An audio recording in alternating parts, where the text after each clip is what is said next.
Good morning, students. I wish you all are fine and healthy. Today we are start our rest of chapter number 2. Let's start. हमने last video में हमने read किया था कि किस तरह से जो राजा अलेक्जेंडर है वो तक्षशिला तक पहुंच जाता है और वहां से राजा पुरु को एक मैसेज कन्वे कराता, अपने एक मैसेंजर भेजता उसके कोर्ट में कि वो या तो सरेंडर कर दे या फिर वो युद्ध के लिए तैयार हो जाए। उसके बाद मैसेंजर को क्या रिप्लाई करता है Raja Puru? We are ready for war, कि हम वॉर के लिए तैयार है, यानी कि सरेंडर करने से वो मना कर देता है। King of Kaikayas said the messenger, remember the emperor are never defeated, in the end they always win, you are taking up a great challenge. Messenger ने बोला कि याद रखना, एम्परर्स आर नेवर डिफीटेड, कि जो एम्परर्स होते हैं वो कभी भी हारते नहीं है और अंत में जाके जीत उन्हीं की होती है, यानी कि लास्ट में वो जीत जाते हैं और तुम एक बड़ा चैलेंज एक्सेप्ट कर रहे हो। वी केयरलेस फॉर विक्ट्री और defeat, we prefer to die rather than surrenders ourself. Raja Puru उसको बोलते हैं कि हार और जीत की परवाह नहीं करते हैं, हम मरना पसंद करते हैं बजाय सरेंडर करने के, यानी कि युद्ध में बिना युद्ध किए हारना स्वीकार नहीं है, बल्कि युद्ध में युद्ध करते हुए मर जाना उनको पसंद है।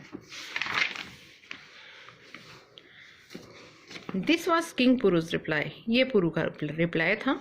The king had great faith in his people, जो राजा थे उनको अपनी जनता पर बहुत फेथ था।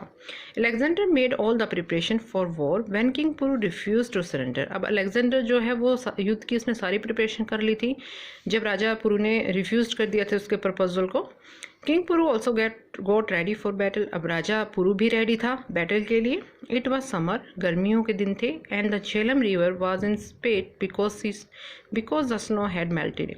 अब जो झेलम रिवर में जो बर्फ़ जमी हुई थी वो क्या हो गई थी, अब मेल्ट होना स्टार्ट हो गई थी। After heavy rain throughout the night, पूरी रात हैवी रेन हुई थी। It was now difficult to cross the river, ऐसे में रिवर को क्रॉस करना बहुत मुश्किल था। Alexander led his army in a surprise attack across the river at date. जो अलेक्जेंडर है उसने अपनी आर्मी को तैयार किया और एक सरप्राइज अटैक के लिए, मतलब चुपचाप वो अटैक करेगा उसने सोचा। और सुबह डाउन होता है बेटा अर्ली मॉर्निंग, कि सुबह सुबह ही वो युद्ध के लिए अटैक करने के लिए चला, क्रॉस कर लेता रिवर को। King Puru's army waged a great fight, अब राजा पुरु की जो आर्मी है वो भी काफ़ी ब्रेवरी से फाइट कर रही थी। But the wheels of their chariots got stuck in the mud, लेकिन रथ के जो पहिए थे वो मड में फंस गए थे। Alexander army was mounted an elephant, Alexander की जो आर्मी थी वो सारी हाथियों पे थी। The army of Kaikayas faced great disadvantage, अब दूसरी तरफ जो राजा पुरु की जितनी भी सेना थी उनके पास ये डिसएडवांटेज था क्योंकि उनके पास हाथी वाली सेना नहीं थी। बट दे फॉट ब्रेवली, लेकिन फिर भी वो बहादुरी से लड़े। King Puru himself was bounded, bounded होता है घायल, अब राजा पुरु खुद भी बहुत घायल हो चुका था।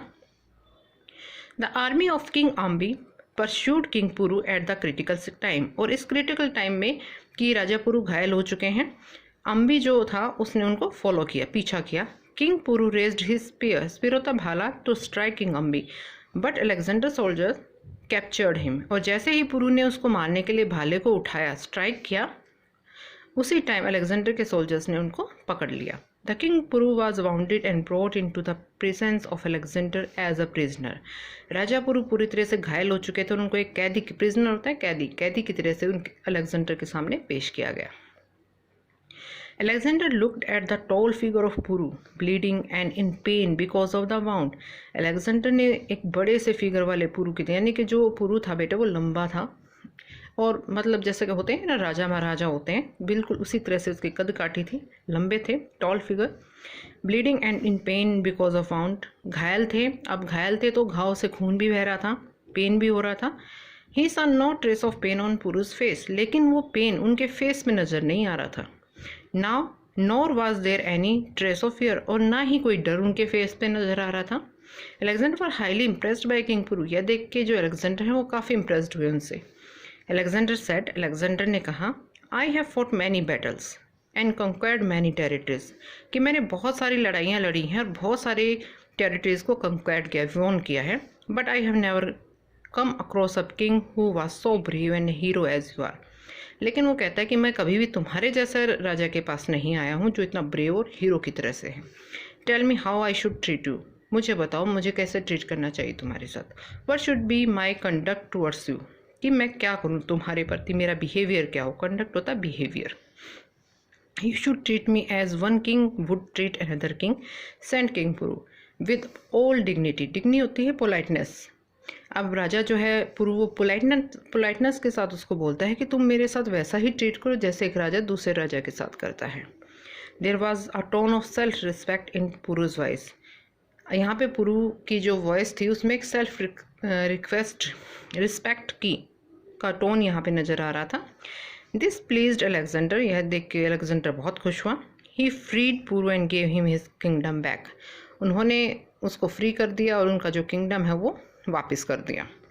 Alexander continued his march after the encounter with Puru. उसके बाद जो अलेक्जेंडर है वो अपना कंटिन्यू रखता है अपनी मार्च को, यानी कि पुरु का एनकाउंटर करने के बाद उसको वापस उसका राज्य देने के बाद वो आगे बढ़ जाता है। But he found it increasingly difficult to pursue his ambitions. लेकिन उसको अपना सपना अधूरा लगता हुआ नज़र आ रहा है, पूरा होता हुआ नज़र नहीं आ रहा, बहुत मुश्किल लग रही है उसका सपना पूरा हो पाएगा। अ फ्यू ऑफ गणराजा सरेंडर टू हिम। काफ़ी सारे गणराजाओं ने उसके सामने सरेंडर कर दिया। But the rest of them put up a fight unitedly, लेकिन कुछ ने उसके साथ फाइट भी की। Alexander armies lost there just to fight against such strong oppositions. अब उसकी जो आर्मी थी वो धीरे धीरे हारने लगी थी, मतलब थकने लगी थी इतने स्ट्रॉन्ग अपोजिशंस से फाइट करके। They had spent a long time away from their homes, क्योंकि उनको काफ़ी लंबा टाइम हो गया था अपने घर से दूर। They expressed their wish to return. अब उनकी विश क्या होने लगी थी कि वो वापस अपने घर को लौट जाएं। Alexander realize that he is ambitious to become the conqueror of the world would remain unfulfilled. अब उसको ये रियलाइज़ होने लगा था कि पूरे वर्ल्ड के ऊपर राज करने का जो उसका सपना था वो फुलफिल नहीं होगा। He was deeply disappointed at this, वो इससे बहुत हताश हो चुका था। And tried to persuade his armies to keep on marching, और वो काफ़ी परसुएड कर रहा था कि किसी तरह से कंटिन्यू कर रहा था कि आर्मी आगे बढ़ती जाए। But finally had to return, लेकिन फाइनली वो रिटर्न हो गया, लौटने लगा अपने वापस प्लेस की तरफ। He died on his way back. जब वो वापस जा रहा था तो रास्ते में ही in Babylon at the age of 36 की एज में बेबीलोन में वो मारा जाता है। तो ये पूरी स्टोरी थी अलेक्जेंडर के पुरु की।